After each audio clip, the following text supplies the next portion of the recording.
For the WA Pediatric Transplant and Therapy Program. This is what I wanted to share with you this morning. I got this little note from my little recipient this morning as he walked in, and I was walking around with this. It was a beautiful, this workshop is for you all. Thank you for coming, family. Now, you know that I thought I'd give a little background about the Perth Children's Hospital, our program, the Transplant Cellular Therapy. We are one of the 6 sites in the country, including New Zealand. So you could see the distance of us away from the eastern states and New Zealand. But nevertheless, we are one of the best transplant centers in the world. And why is that? So I'm going to tell you this. We were first established in 1983. In the last 41 years, we have almost 600 transplants that we have conducted in our hospital for our children.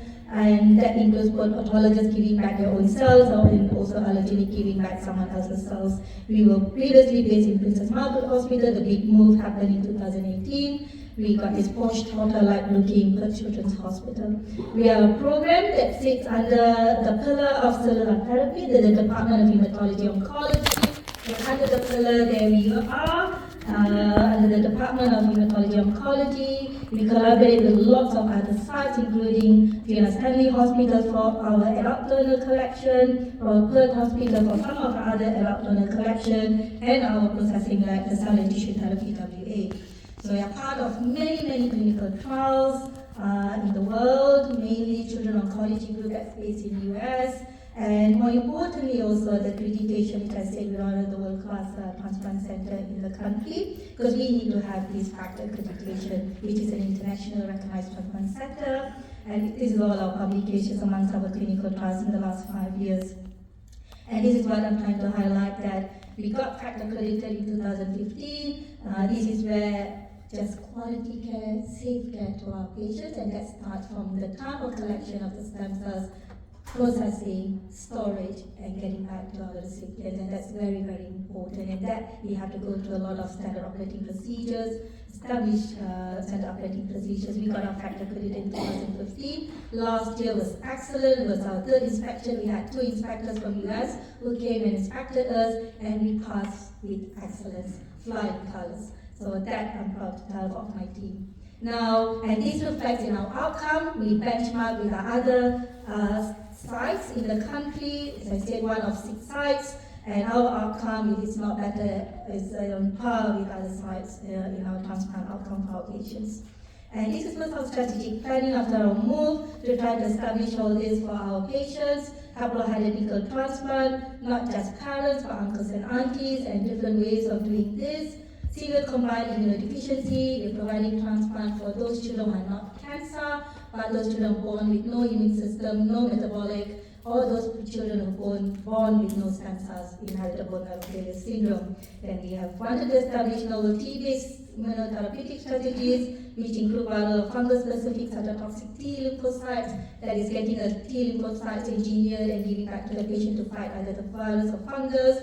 CAR T cells, which will be talk will be given by my colleague, Dr. Hassan Chinabandar, and gene therapy by Dr. Michelle And we got lots of clinical trials and research, and one of our very important strategies is try to combine BCH and FSH transplant cellular therapy program.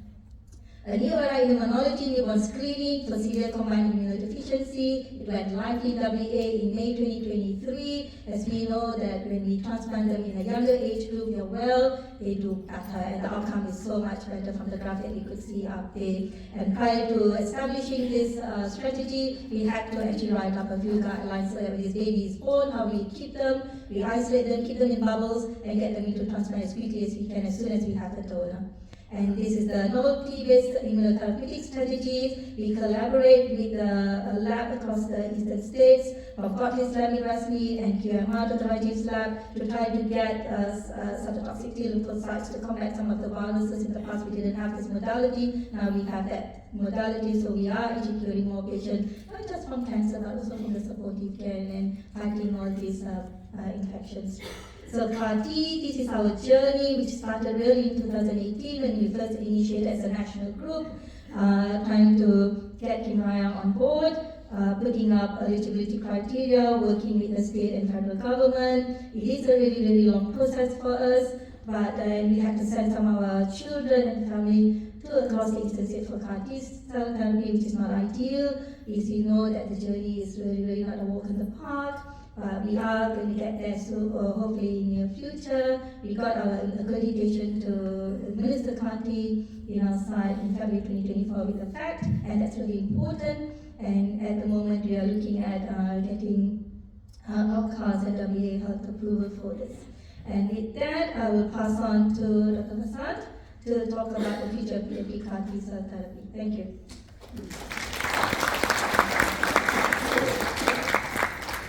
Thanks, Shanti. Okay, diving right in. What are CAR T cells? 30-second refresher. So we take T lymphocytes from an individual, genetically modify them to be able to detect particular proteins on cancer cells a bit better than they normally would, which is already a part of their function.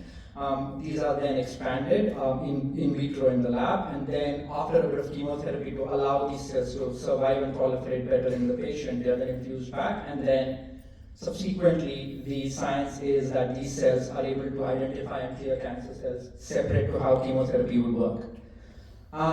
Now, where are we with CAR T cells in pediatrics? Broadly speaking, we are a bit ahead in hematological cancers and lymphomas than in other kinds of tumors. And what we currently have approval for in kids is basically BALL, which is where we get incidental cell or Kymriah. For other hematological cancers like lymphomas, AML, other antigens or proteins that are potentially, there's a target available. There are a lot of clinical trials open, but none of that is commercially available or licensed yet. Similarly, in solid tumors, there are a lot of open clinical trials across the world. And again, broadly speaking, brain tumors with some of the common antigens highlighted there. And similarly, in the solid tumor world, we've got advanced trials, especially for neuroblastoma, and actually now increasingly things like some of the sarcomas. Briefly about incidental cell, because this is where our journey started with CAR T cells. There was the CD19 antigen which was targeted. Eliana trial was the pivotal study which had 75 patients on it. And broadly speaking, for this cohort of very extensively treated patients, the outcomes were great considering what their outcomes otherwise would have been with conventional chemotherapy or even transplant. As you can see, at 3 years, there were nearly 50% of patients who were still alive, although adverse effects were noted in about half to two-thirds of the patients. Fortunately, most of them transient or temporary. Which brings us to the question now, where are we with CAR T cells, and what are the questions or challenges that we are looking forward to answering now? I guess the first one is, which types of cancer does it work better in? Mostly what we know right now is hematological cancers are better, and there are certain biological challenges with CAR T cells for solid tumors, which does make it a bit more complex. Where does it fit in the treatment options? Again, broadly, mainly in refractory or relapsed disease at this time, but as we learn more, we are moving them more into mainstream therapy or towards upfront therapy, which is really exciting. What group of patients does it work better in? I guess it kind of is linked to the previous two questions, and again, this is something that clinical trials will hopefully give us more information for and allow us to be able to integrate it better into our algorithms for therapy. Is it good enough for long-term cure? Is an attractive question, because would it allow us to get away with less chemotherapy or no chemotherapy? And again, probably not yet, and if so, only for certain cancers, again, at this point in time, more hematological than non-hematological. And then, like I said, toxicities, while less, I guess, long-term, at least as of now, they are still significant for some patients, and as we learn more, I think limiting these or minimizing these is going to be important. And even as we learn all this, the field continues to change. We have newer and newer types of CAR T cells coming out. There's a lot of exciting research happening there. One of the things that we do feel is going to change the field again is how we get these cells to survive longer in the recipients and allow them to be functional for a longer time. How do we make them more active against the cancer cells? And this is potentially by introducing additional genetic changes which allows them to either detect those cells better or to be able to clear them out in a more active fashion. Kill switches, which would allow us to address some of those risks with the side effects, because this would allow us to turn the CAR T cells off safely if the patient started experiencing significant side effects. and even better, having an on and off switch, which allows us to administer certain agents to patients who have received CAR T cells to then be able to turn on the cells if there is concern that the cancer is coming back. NK cells, or natural killer cells, are another kind of our own immune system which can be reprogrammed similar to CAR T cells, and for certain kinds of cancers they may have better applications. This is again something that is in early phase clinical trials. And then when we talk about CAR T cells, mostly for now, they are taken from the patient, so the time from collection to the time when they're infused back to patients can usually range from about 3 to 6 weeks, depending on how they're manufactured. Off the shelf would allow us to basically have these available in the metaphorical fridge, and we could just pull them out, make sure they're right for the patient and for their diagnosis, and infuse them without having that time lag in terms of collection and manufacture, and that I think would be a significant advantage. I think that's all I have for now, and for those people who do better with pictures, this is probably a simple explanation. Thanks.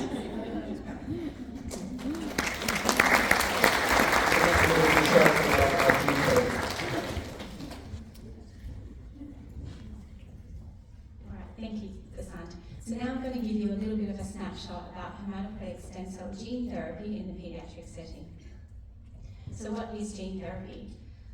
So Vasant's given you a little bit of a rundown about genetic engineering or modification of T cells to fight cancer.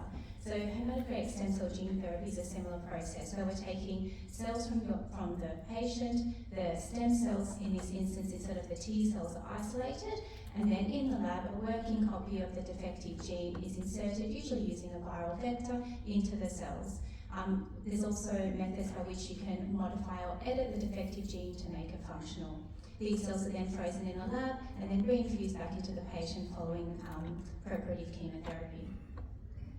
So while we strive and always strive to advance our medical treatments and improve outcomes and reduce toxicity, this therapy has really been developed as an alternate treatment to stem cell transplant in certain diseases.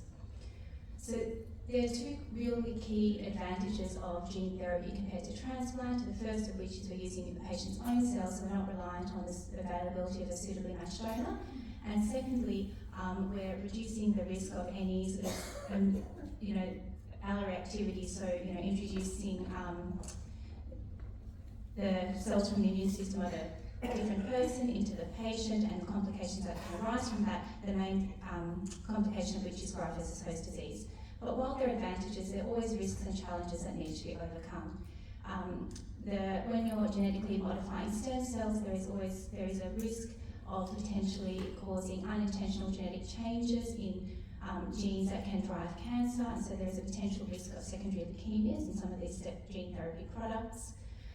Efficacy is always something to be mindful of, so in some diseases, and this speaks to transplant as well, transplant or gene therapy is only effective for early stage disease. So that really speaks to the importance of being able to diagnose and detect these diseases early in the piece to have this therapy to have some utility in the clinical setting.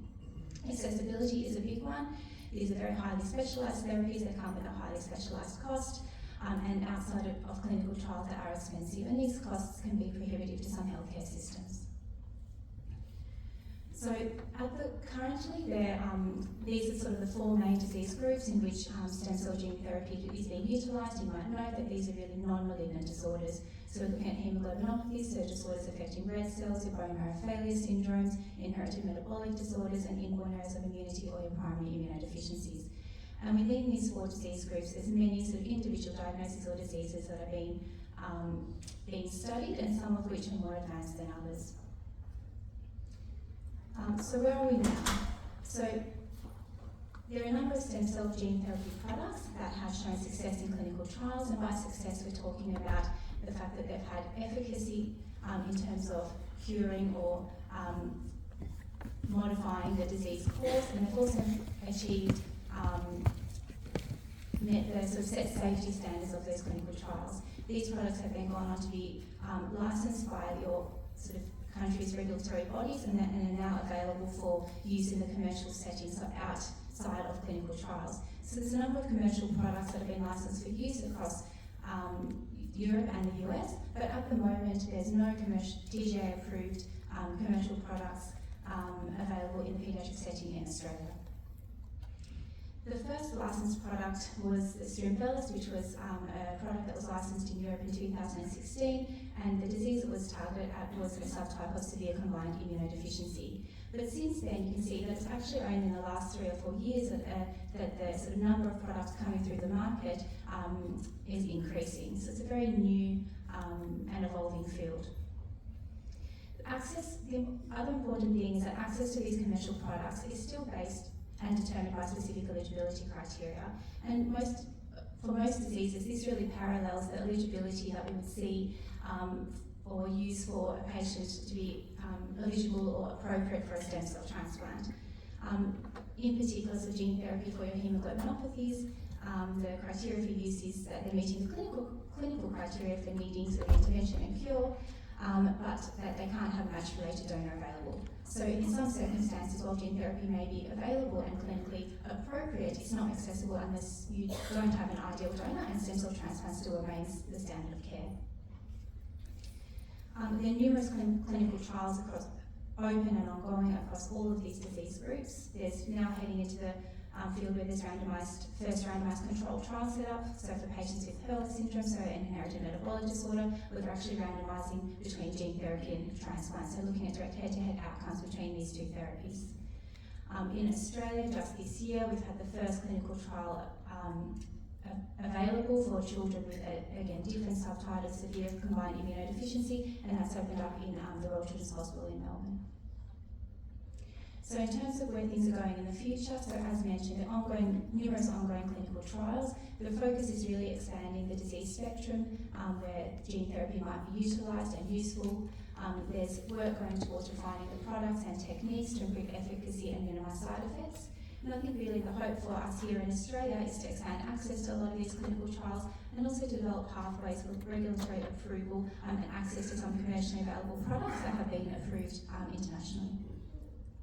And that's all. Thank you.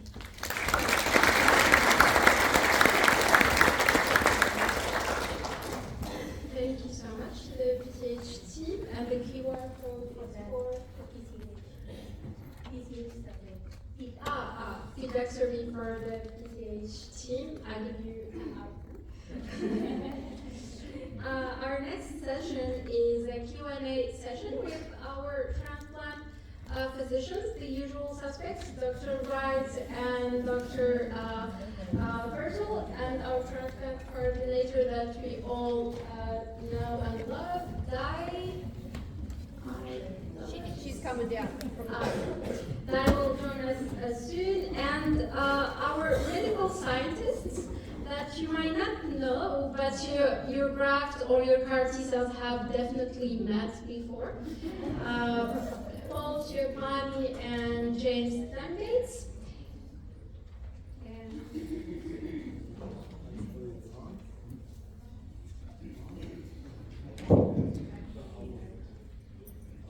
And can I get Barb and Yin up the front as well?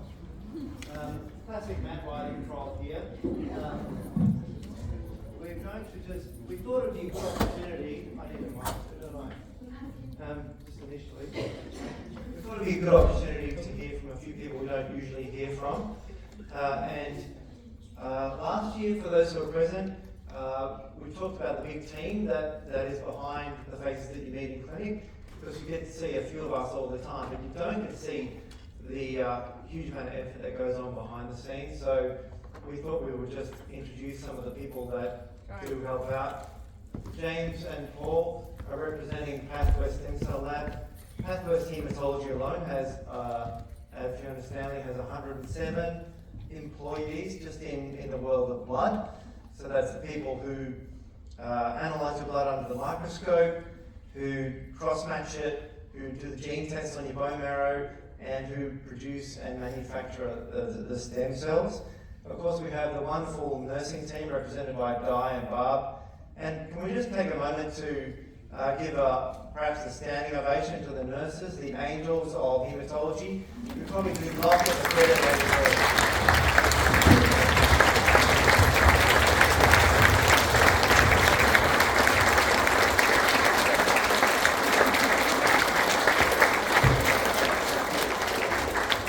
It really doesn't take much to make you cry, Barb.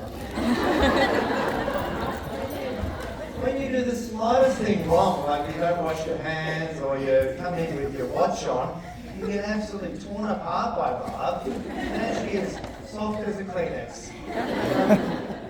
So we thought we'd just, do a bit of I'll moderate the session with a bit of Q&A. I might start with the process of stem cell collection identification. So for those of you in the audience who've had an unrelated donor or whose loved one has, can you put your hand up if you had an unrelated donor? It's actually most people here. And I guess we'll just very quickly talk through that and how that works. Basically, I always say it's like eHarmony. So if you don't, not that I've ever been on eHarmony, but if you don't have somebody who's an immediate match with you in your family, and the chance of that is only 1 in 4 per individual sibling. So each time you have a sibling that's like rolling the dice, there's only a 1 in 4 chance they'll be matched, and then they might be unwell or older or have cancer. So most people these days have unrelated donors out there. The way it works is we'll look at your gene type based on your white cells, because the white cells, when they meet something foreign, do a special handshake with that foreign thing. It has to be agreeing with the handshake. So we must make sure the gene type matches. So let's just say your donor's in Germany, which is our commonest donor country. Then we'll actually have to get the details of the donor from a database. 25 million people around the world or more have volunteered their details as potential donors. To join, you have to be under 45, I think, Di, is that right? So you have to be under the age of 45 to join. Older? 18 to 35. 18 to 35. Oh, she's getting younger all the time. 18 to 35 to join, because what happens is when you join, they'll do a gene type on you. That's quite an expensive test. So they then don't want to find that you join and then get retired a few years later, obviously. Yeah, we've got a... Correct. 65, correct. Yeah. We've got voting mics there for you, Di. No, let's use the mic, come on. Use the mic, don't be shy. So you joined between 18 and 35, Di, but how long do you stay on? Stay on apparently until he's 65, it used to be 60. Yeah. So the reason to join so young is that the chance of being called up per year is something like 1 in 1,000, something like that, perhaps less. And then that just depends how common or rare your gene type is. You've already seen some wonderful stories of people meeting their donors overseas. Why Germany the commonest? Well, I understand they have more of an opt-in system. So you basically say, I am going to donate something or other, and you opt, whereas Australia is obviously, an opt-out system. Australia's an opt-in system. So if you want to join, please encourage anyone you know who is 18 to 35 to join, and they do so by going to Lifeblood, either in person to donate blood, or doing it online. And it's very easy to do, just a simple blood test and off you go. But the process for actually collecting stem cells then gets complicated. So let's say someone in Germany was identified as your donor, then we get their blood flown out to us here in Perth. So it gets tested at our lab in Paul's laboratory, because we can't take on faith that it's matched, we have to make sure that it's matched. If it is matched, we then get them checked for health status to make sure they're fit, healthy and otherwise. And then the stem cells actually come out here alive. During COVID, that was a bit hairy. And I guess I'll ask Paul Chiappini, who's second from left there, who's the head of the immunology lab here at Fish, and formerly was the head of the BMT lab. Things have changed a lot the way we transport cells, haven't they, Paul? Things that we have over the 20 plus years that I've been involved during stem cells. Just to give you an overview, a brief overview, we use commercial courier companies now to transport those stem cells. Back in the day when I was at Royal Perth, the stem cell transplant scientists would actually fly out and collect the stem cells themselves. So it would be a 24-hour turnaround. And I think based on my experience, I don't know, we've gone through COVID, but me personally, we had a little incident on September 11th that had affected the way that I experience transport stem cells, because the most important thing that we tell a courier is that when you have that SE with that precious, precious gift in there, you are not to have it X-rayed. So I transitioned from people coming up to me, seeing me carry this SE with these thermometers attached to it that essentially looks like a ticking time bomb, right? Asking me questions, oh, what is this about? Like, where are you going? And they were all involved. Over to post-September 11th, with me arguing with airport security that they are not allowed to x-ray this precious gift. But also, it's the people's reaction to sitting next to me. We sort of move away very, very cautiously. But we have transitioned immensely from those really bulky eskies that we use that really needed recharging every 6 hours. And when you're flying 18 hours, the stress and the sweat that a courier, especially or as transplant scientists, to have to keep those stem cells at a certain temperature to ensure that they're viable at the end of the day was a huge stress. Now, thanks to the US military, we have special eskies that can maintain the temperature for 96 hours without requiring any intervention. So, yeah, that's my experience with transporting. Thanks, Carlo. I mean, and the process does require extensive international collaboration. Diane, there's rarely a day that's stress-free for Diane, unfortunately, because donors fall over at the last minute. Illness, misadventure, some problem with the donor centre, but it's actually amazing to me how smoothly it works, given the fact you're relying on multiple parties internationally to get those stem cells to you, and a volunteer at the end of the day who has no reason other than altruism to give them. Even in the post-COVID era, I guess things sometimes go wrong, and we've had a few interesting issues, haven't we, James? Just trying to transport cells over here at times. Yes, definitely. Things don't always go as smoothly as you may believe. The ever-changing goalpost with COVID was a big challenge for all of us, and I think globally we probably did manage to the best out of all the countries. So we had very little interruption to our actual treatment of patients during that time. Some of the issues we had in WA, being so isolated and having our borders shut, was finding creative ways to get cells into the country. A lot of countries have temporarily suspended their allogeneic transplants. We continued on, and we had to get. Yeah, we doubled down, get more in. We did have issues where we had to completely change the way we moved them. So we went to all cryopreserved cells coming in for a period of time. So that was us relying on the transplant centre, the collection centre in a different country to cryopreserve them, which is like freezing them in liquid nitrogen, and sending them to us without an accompanying courier. So we had to put a lot of trust into that. We had to change the way that we were going to be transplanting as well. We had to wait for the cells to get here, make sure they're viable. For the most part, it went fairly well. There was a couple of instances where there was a container left on the runway in Canada, and another one which was dropped out of the plane by Qantas baggage handlers. But from what I understand, that we were able to get the best result for the patient in the end with some scrambling. So, yeah, it's always fun times. And we do still transport within Australia as well. So we have the scientists volunteer their time, or trials personnel, or other health professionals that take time away from work to move these cells around. And there's challenges with that too.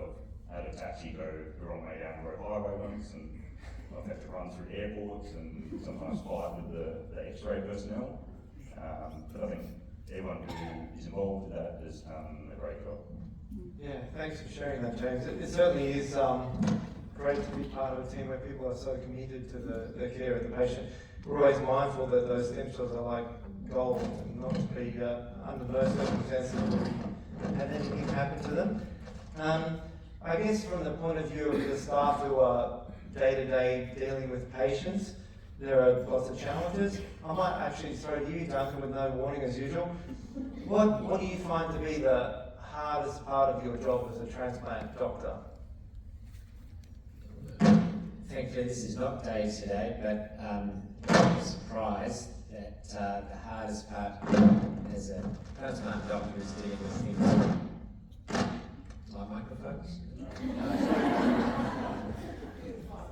Dealing with things when they go wrong, and the most difficult and problematic is cancer relapse, and that is a hard thing for all of us as haematology doctors, I think, and I suspect I'm not alone in saying that is the most difficult part. I think particularly when it happens after transplant, very often we don't have an explanation as a biologist, doctor, for why that's happened, and communicating that unknown and the limits of what we can understand about these diseases, particularly at those stages, is very hard, and it's hard to communicate that without perhaps sharing in a sense of hopelessness, which is never the case. It's never hopeless, and as clinicians we can always provide some care, but what that care can achieve in terms of controlling the cancer itself is different at different points, and that communication is difficult. I guess as an event, it's what keeps us motivated, trying harder, and particularly what keeps us looking around for new clinical trials and joining new clinical trials. And so that's where where research is the only thing that is really going to enable us to prevent those events from happening. And as you've heard, there's a lot of exciting new treatment out there that's coming, and it was what keeps us battling to access that. Thanks, mate. No, I agree. I think we're hoping the future is smarter, and we're hoping the future is more individual therapy for the patient. Transplant is necessarily quite a broad treatment. You're asking someone else's immune system to get rid of your cancer, but it comes with all the risks that you've heard about today, and you've lived your own experience, and we're hoping that some of the smarter therapies come with less of those risks and a lower risk of relapse. Question to the nurses, because they're often, I guess, the people who do most of the work for the individual patient, to be very honest, but don't always get the voice. What do you think it is that attracts nurses to haematology bar? You guys must be crazy. What attracts you, and how have you seen things change or improve over the last 20-odd years? Well, there's a few people in the audience looking at Paul that we've worked together since '97 in haematology. And just a few before I did that, I remember going to collect bone marrow in Canada in 2002, so not long after September 11. And the person sitting beside me was very unhappy with me having a box with everything sticking out of it and complained no end. And eventually the hostess came down and said, "Rob, we'll move you to first class." But she thought it was going to be her that was moved, and it was I that was moved. But we had to stay awake the whole way and check every half an hour because we didn't have a glass of champagne or anything. But I still got to tell you how much chair. That does not happen anymore. Worry about being old. Yeah, so that was a very long time ago. And then probably I've known you since 2007. I didn't introduce sorry. So you may remember the video at the start with Sam, the federal member of parliament. Well, this is Sam's daughter.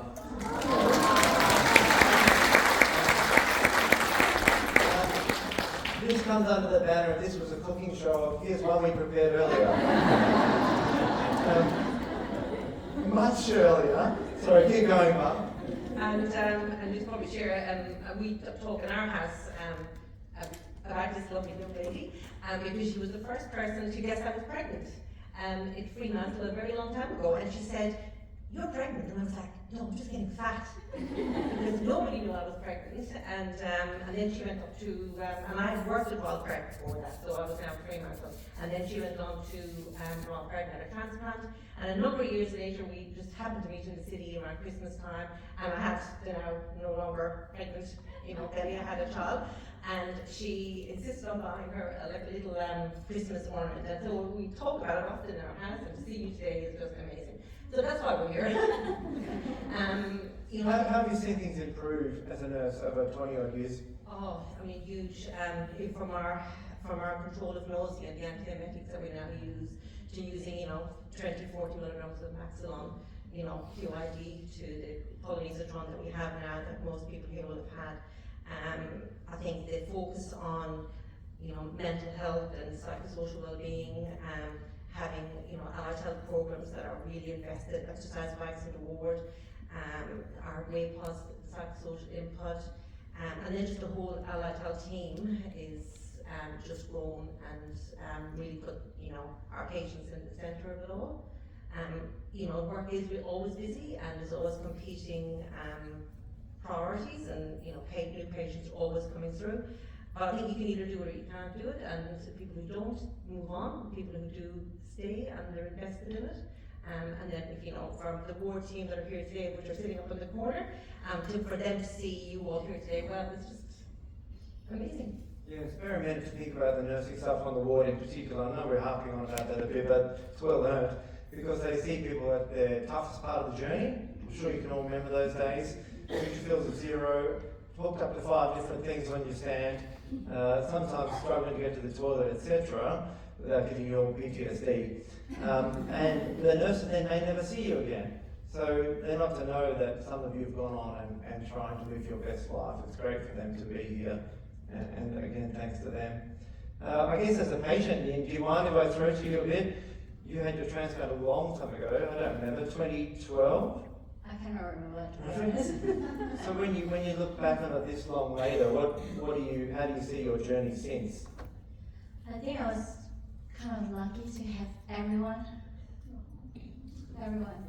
to be honest. Without you guys, I don't know whether I can pass through so smoothly. The journey was tough, but I cannot feel it too much of the impact on myself. Because the support that I have, family, friends, you guys, neighbors, and even strangers. So it's shocking that how my surrounding was so blessed with love. So yeah.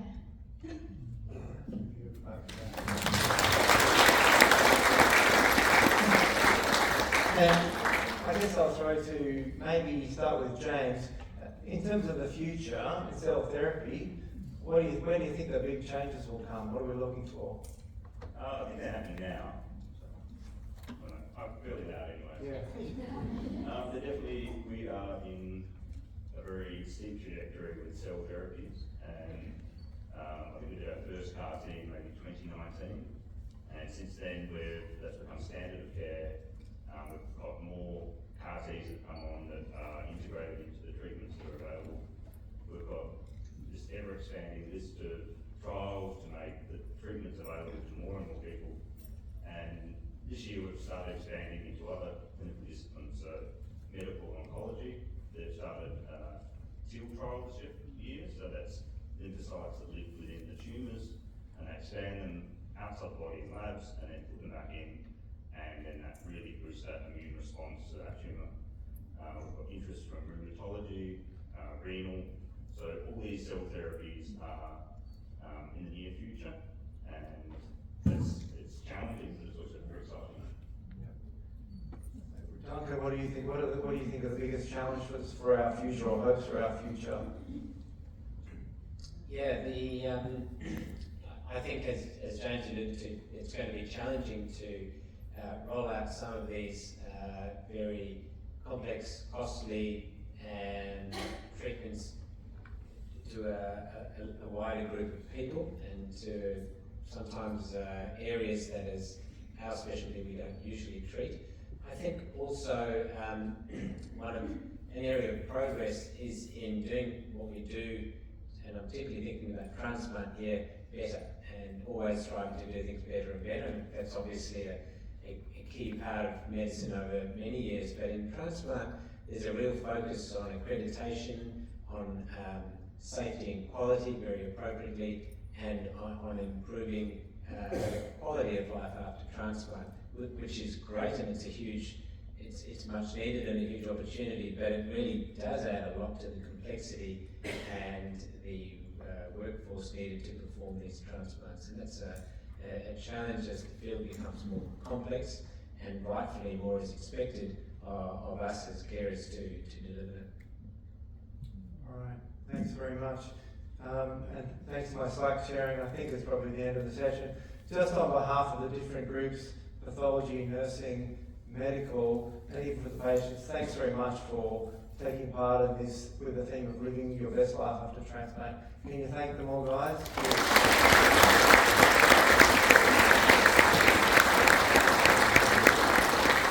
And I think we'll hand back over to Satya for the towards the conclusion and the next speakers.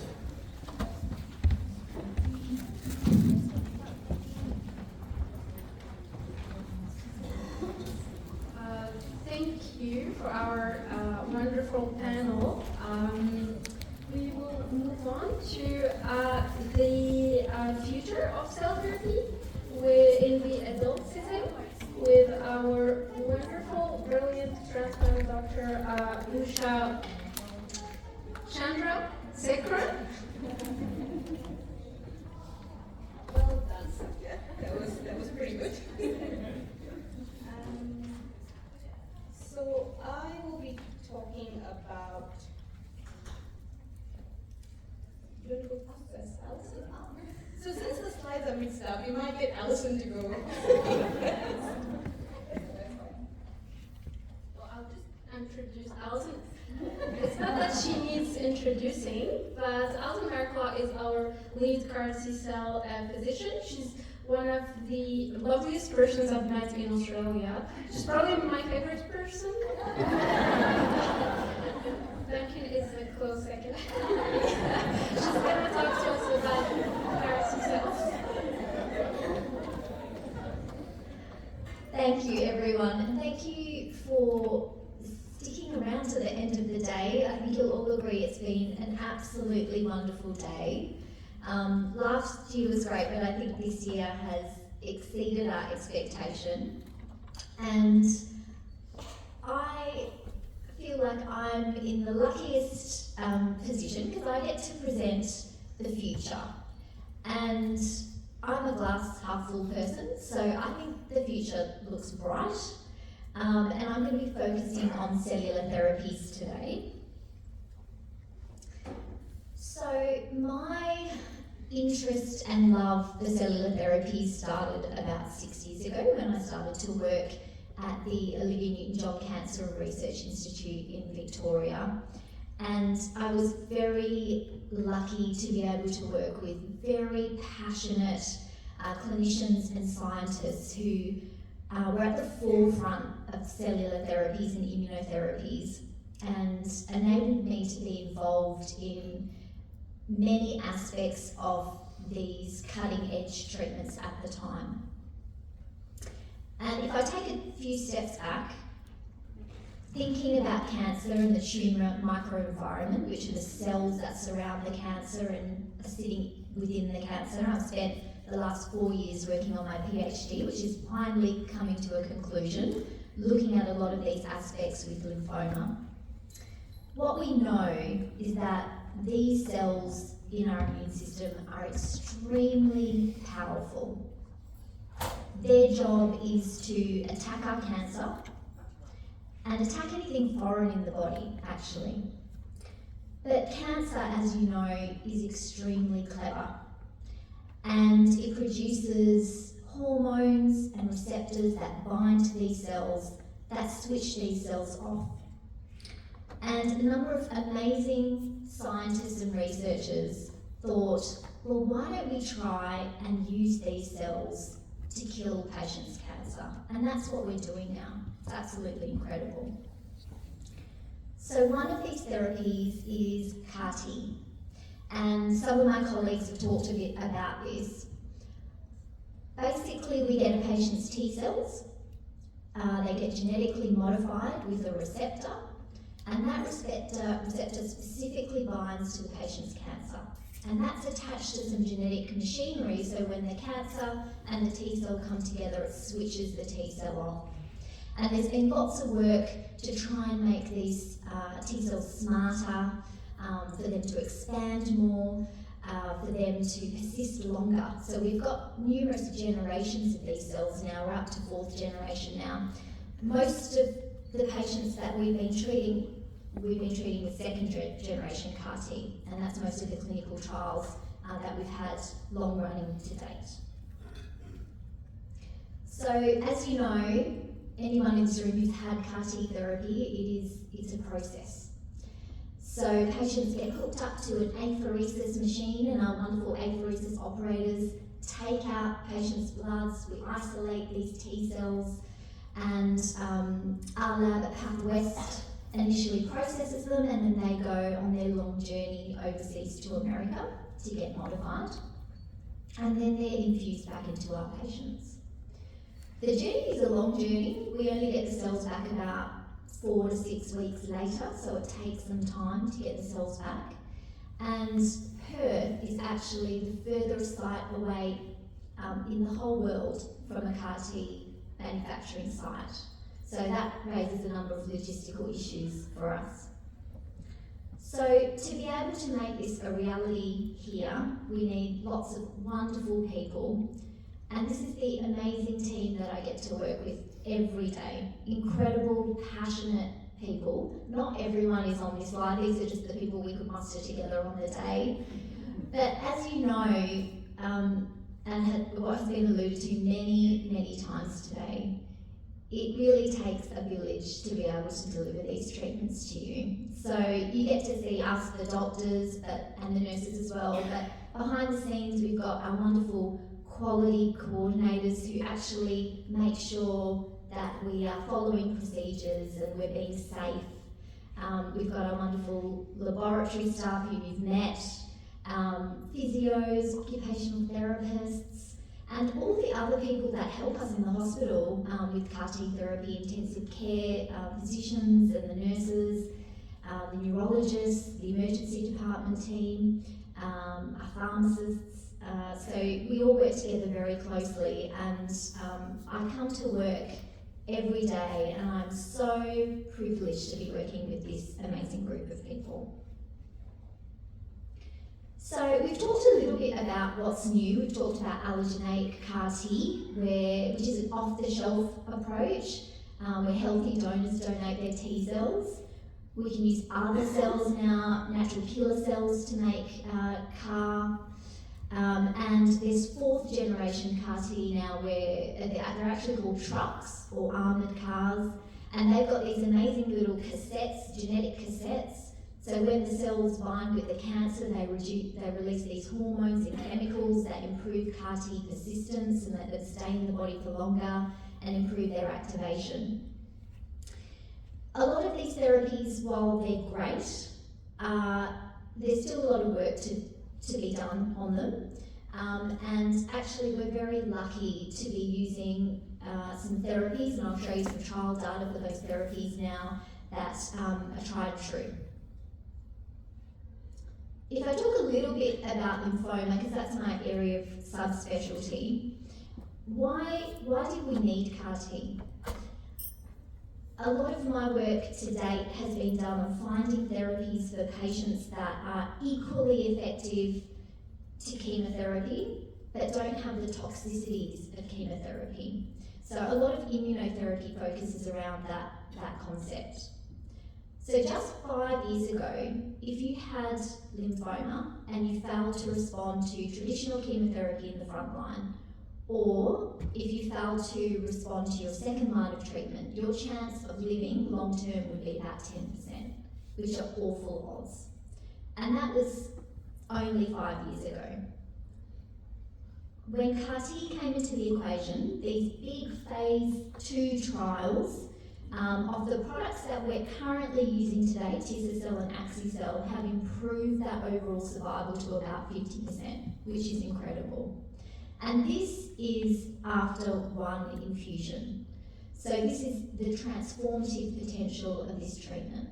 And it's nothing like having an allogeneic bone marrow transplant. You would have heard Vishal speak to his CAR T experience. He was in hospital for 10 days, discharged, and by day 30, he had a complete response. So actually, it's an incredible therapy. We also know now from phase 3 data that if you give CAR T earlier, the outcomes are even better, where we're curing about 60% of patients. And now we're actually comparing in a clinical trial to chemotherapy. And in lymphoma, we do an autologous stem cell transplant. And when we can compare these two therapies, actually patients who get CAR T do better. So more patients survive. In Fiona Stanley, we've been using CAR T therapy since 2019 in the clinical trial format. And I tried to update this, but it was getting a bit messy. So actually, we've got many more CAR T therapies and many more clinical trials. And now, from a standard of care point of view, we can give CAR T for diffuse large B-cell lymphoma, mantle cell lymphoma, acute lymphoblastic leukemia, and on clinical trial, we're treating patients with myeloma and other lymphomas as well. And there's just an explosion of these trials coming into fruition every day. But what are our challenges? So, as I've mentioned, CAR T approval is limited. There are only certain individuals with certain cancers that can access this type of therapy. It's expensive, so the government's paying about $500,000 for each patient to receive this therapy. So there's very strict eligibility and fitness criteria that patients have to have for us to be able to give this treatment. And while we collect the cells locally, they go on their long journey to be genetically modified. So that wait time of up to 6 weeks is critical for us. Because if we can't control the patient's disease in that time, and these are patients who have had multiple lines of chemotherapy with really rapidly progressive disease, they will die before we can infuse those cells. So how do we improve on that? So I think the future of CAR T is to manufacture here at Fiona Stanley. Local manufacture means we will significantly reduce that time to infusion. So those patients who we lose, hopefully we would reduce those numbers significantly. CAR T also has the capacity to target many, many cancers because we can use that genetic modification of the T cells to actually target antigens on any cancer surface. So this might be a future cure for acute myeloid leukemia. Future patients might not have to go through the toxicity of having a bone marrow transplant. In the next 20 years, hopefully, we won't have to do bone marrow transplants anymore. It's much more cost effective. This little picture of an analyzer here, it sits on a bench and it can make CAR T, which is incredible.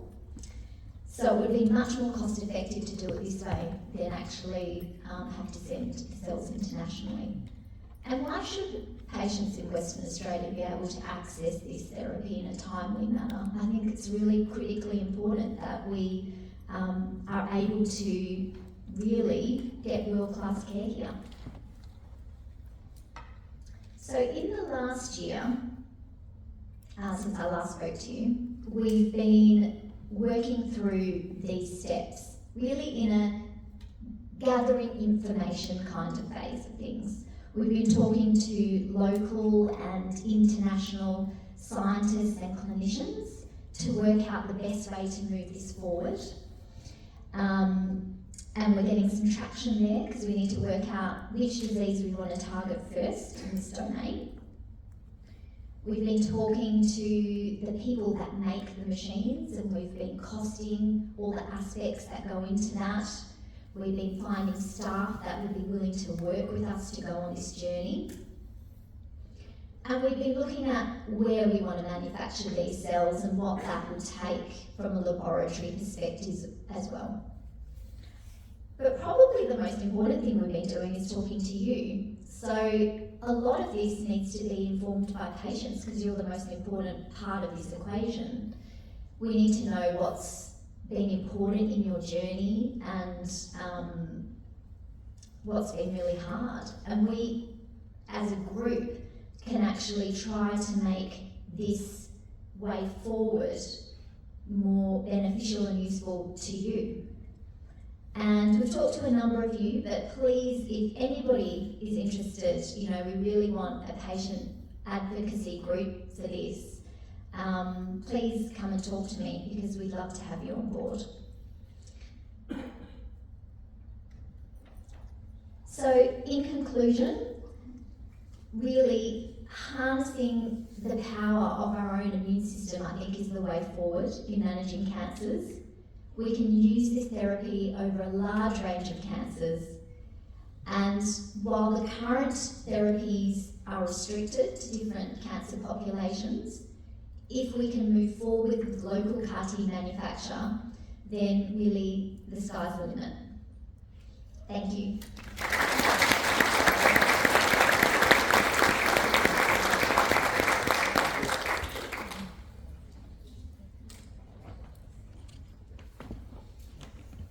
So hello again.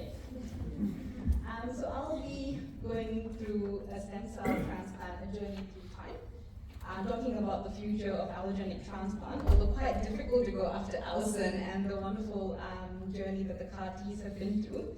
It's very hard to talk about the future of transplants without looking at where we've come from. So looking back in the past, in the late 1800s, the first person did a transplant by feeding patients bone marrow, which, as you can tell, didn't work very well, and thankfully we've gone way past that now. And over the next, from the 1957, and they've had a rapid progression of bone marrow transplant.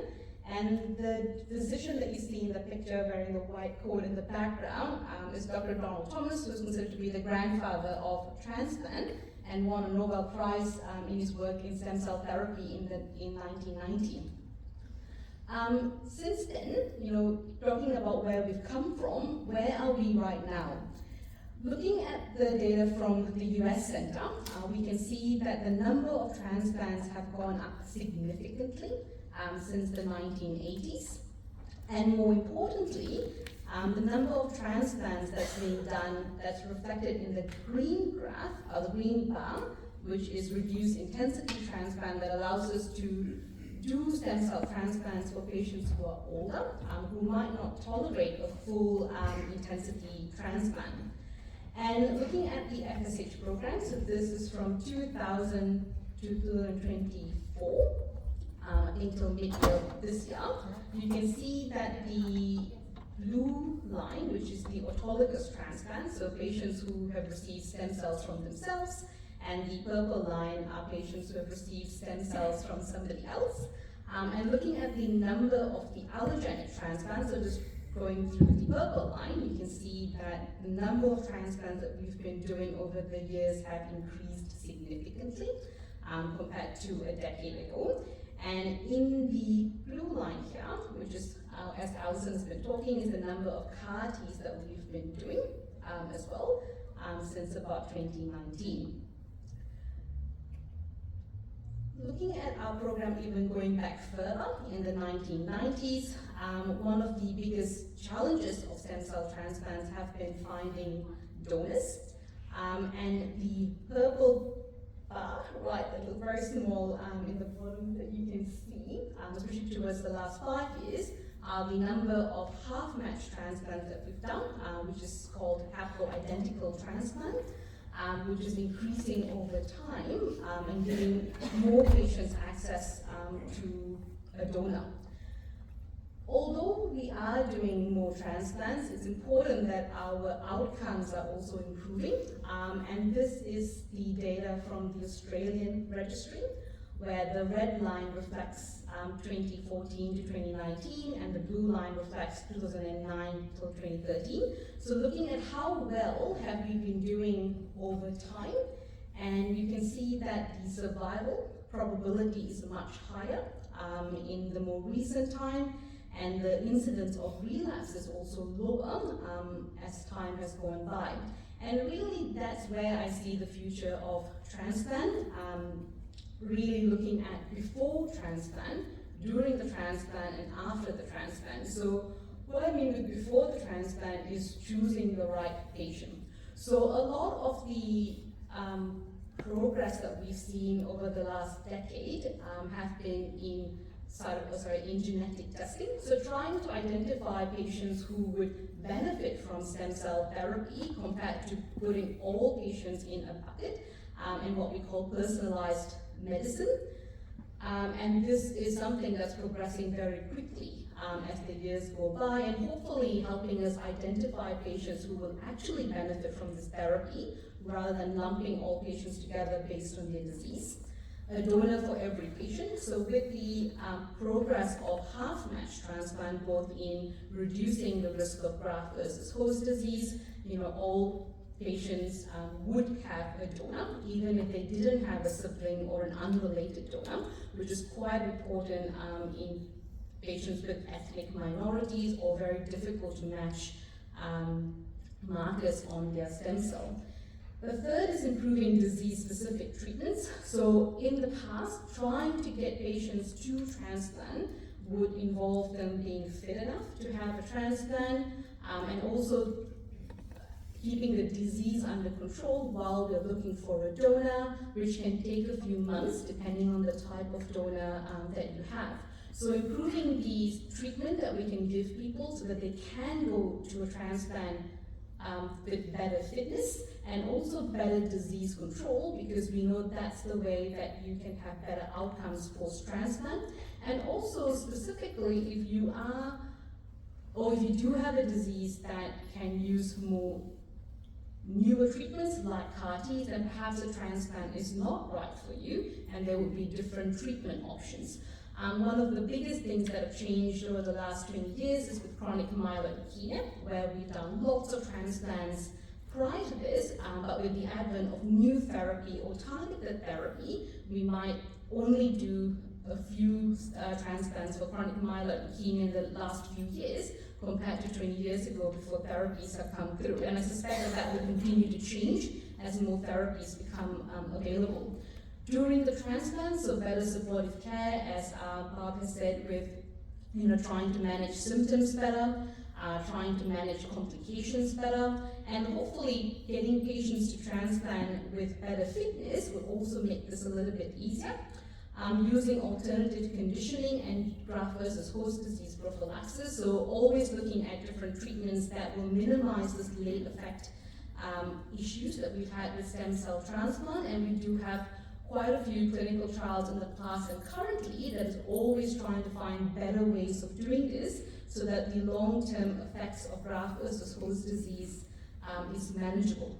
Now, after the transplant, one of the most important things that we talk about is how do we prevent relapses after stem cell transplant.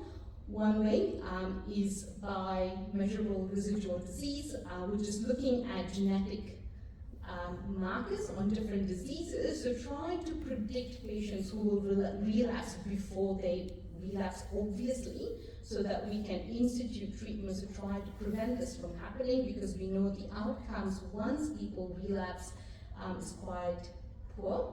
So trying to manage that early on is one of the biggest drivers of progress in stem cell therapy, particularly with acute myeloid leukemia.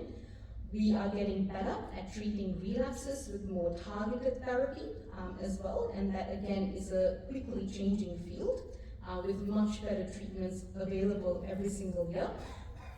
And the third is improving graft versus host disease treatment, so looking at patients who do have GVHD with long-term complications of being on immunosuppressive medications long-term and the complications associated with that, trying to get them off medications with different therapies that we have available.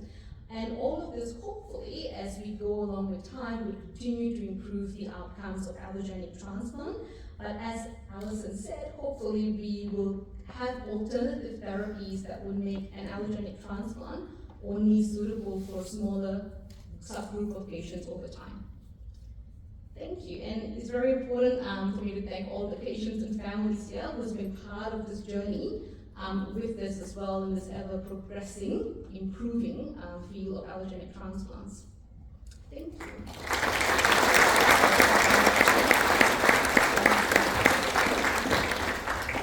Thank you, Alison and Lucia. The future is looking brighter. I do have a little bit of a bias because I'm very pro CAR T cell therapy, but I think that's the way to go in the future.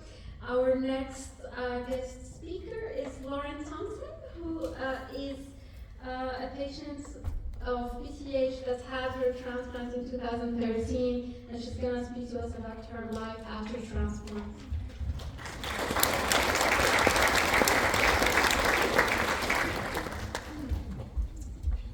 Hi, my name is Lauren. I was diagnosed with acute myeloid leukemia in 2011 at the age of 21. I will never forget the day that I was diagnosed. In the lead up to this day, I started getting bruises, which I just thought was due to mixed netball and all the exercises that I was doing. I started feeling very heavy with my lungs, like I couldn't get a good breath, and again, I thought I was unfit, so started exercising more, and my gums started bleeding, which I thought was gingivitis. I eventually went to the chemist and I asked for cream for my bruises, and I was very fortunate that the chemist at the time told me, I think you should go see your GP first before I give you this cream.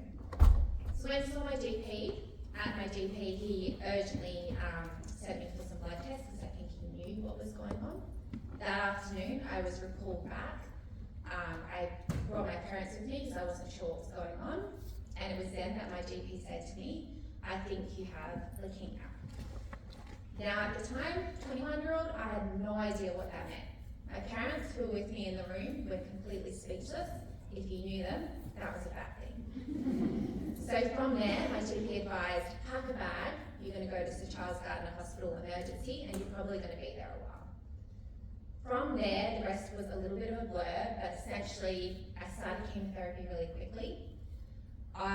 We did some more testing to see what kind of mutations and things that I had, and due to one of the mutations, I needed to have a bone marrow transplant. So we started the search for a donor. I had 3 siblings. Unfortunately, none of them were a match, which I still hold against them. In the registry, it was really hard to find me a match, and at the time, we went with 2 umbilical cords. So I had that transplant in 2012. And unfortunately, 11 months later, I relapsed. And if I was listening correctly before, the stats for survival under that 12 months were really low. So we had to go through it all again. So I had to do the chemotherapy all again. We had to find another donor, look in the registry. This time I was a little bit more confident, and I decided, why not go on the news just to share my story in the hopes to find a donor for myself, and if not for myself, for somebody else. So before I knew it, my dad had organised via a family friend for Channel 7, 9 and 10 to be in my room at the hospital, doing interviews, sharing my story. My face was all over the CBD, on bus posters, and my dad had wrote stories in the Italian news to share it as well. We ended up finding a donor, a mismatched adult donor in the greater European area. I'm thinking it was Germany, I'm not actually quite sure. And we went ahead with that transplant in 2013. So March 2013, second transplant, kind of knew what was coming, but also at the same time didn't know what was coming.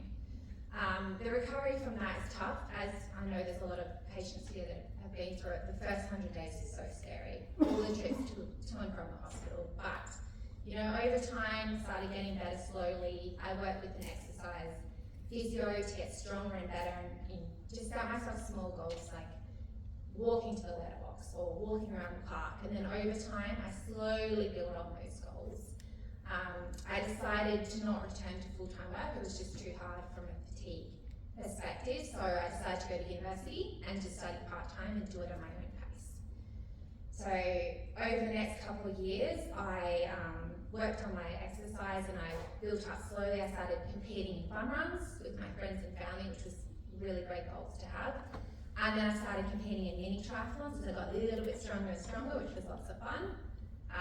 Eventually in 2018, I graduated university and started full-time work.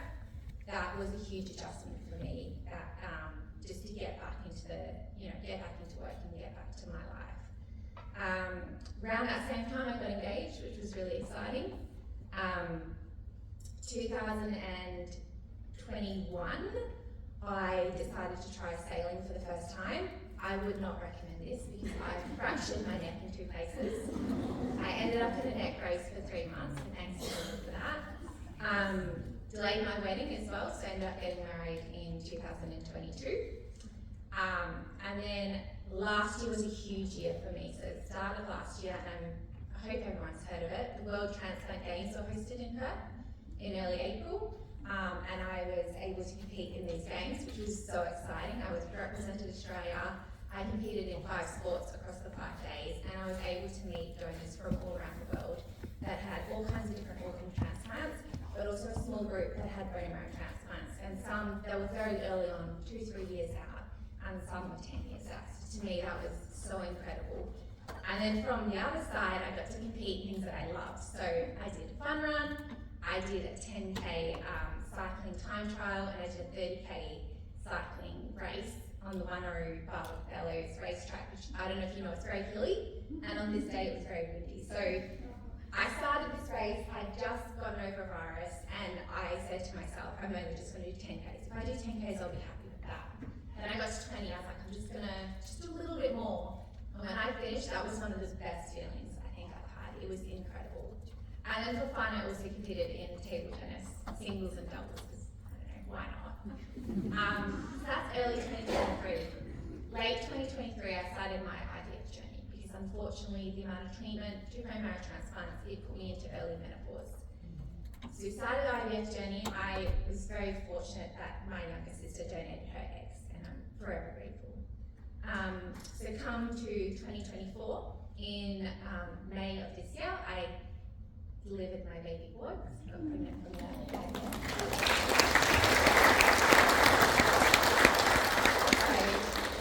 5 months postpartum at the moment, but 11 years in remission, which is incredible. And I guess reflecting back and looking at kind of what got me through is, setting small goals, having something to work towards. I created this bucket list of all these things that I wanted to do in life, like traveling Europe solo, doing Greek island, skydiving, that's fun.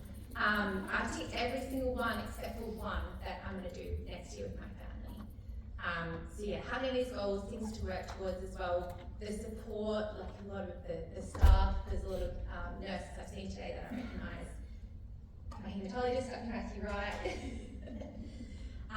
My family especially, that got me through all these hard times. And I think one thing as well, I adopted a dog at the time, and that I already had a dog. This to me was something else that really helped me, and it didn't just help save one life, it actually saved 2 lives in the end as well. So my story is out there, it's all on the internet, it's all over Facebook, so if anyone has any questions, I'm happy to answer. But I'm forever grateful to my donor. I never got to meet this person, I tried, but I don't know what's going on in their end. But forever grateful for the life that they gave me. Thank you.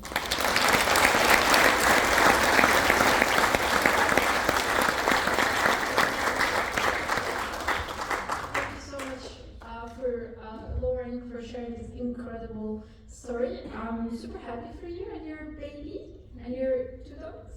No? And this is a small gift from us.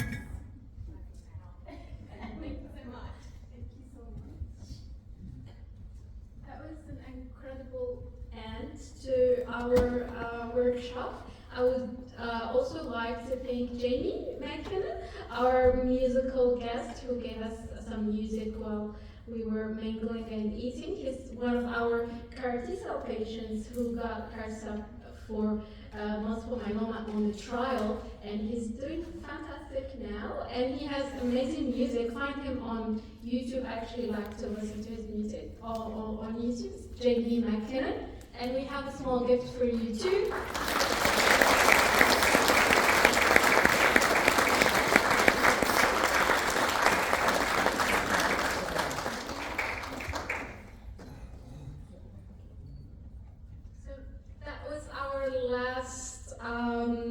Speaker.